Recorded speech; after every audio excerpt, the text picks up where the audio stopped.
জয় যিশু সকলকে ঈশ্বরকে ধন্যবাদ দিয়ে আজকে বিশ্রামবার জয়ের দিনে প্রভু আপনাকে আমাকে মনোনীত করেছেন বলে তাই প্রভুকে ধন্যবাদ দিই। আজকের এই জয়ের দিনে প্রভু একটি বাক্য সে বলে প্রেম, যেহেতু কারণ ঈশ্বর জগৎকে এমন প্রেম করিলেন যে আপনার একজাত পুত্রকে দান করিলেন যেন যে কেউ তাকে বিশ্বাস করে সে বিনষ্ট না হয় কিন্তু অনন্ত জীবন পায়।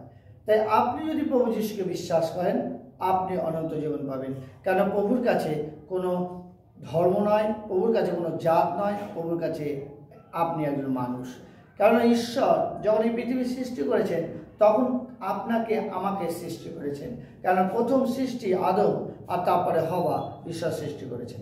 তাই জন্য ঈশ্বরের কাছে কোনো ধর্ম বলে কিছু নেই, কারণ আমরা সকলেই বলি ঈশ্বর এক। কারণ কেন বলি, আমরা জানি ঈশ্বর কোনো ধর্ম বা জাতি সৃষ্টি করেনি, ঈশ্বর মানুষ সৃষ্টি করেছে। তাই সেই বাক্য প্রভু বলছেন যে কারণ ঈশ্বর জগৎকে এমন প্রেম করিলেন যে আপনার একজাত পুত্রকে দান করিলেন যেন যে কেউ তাকে বিশ্বাস করে সে বিনষ্ট না হয় কিন্তু অনন্ত জীবন পায়। আপনি বিশ্বাস করতে পারেন, আপনি যদি অনন্ত জীবন পেতে চান আপনি বিশ্বাস করুন আজকে।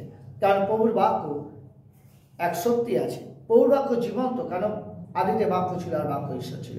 তাই প্রভুর বাক্য যদি আপনার জীবনে নিজেকে অ্যাপ্লাই করেন, বিশ্বাস করেন, অবশ্যই ঈশ্বর আপনার জীবনকে আশীর্বাদ করে। জয় যিশু, সকলকে ঈশ্বর এই বাক্যে আশীর্বাদ করুন।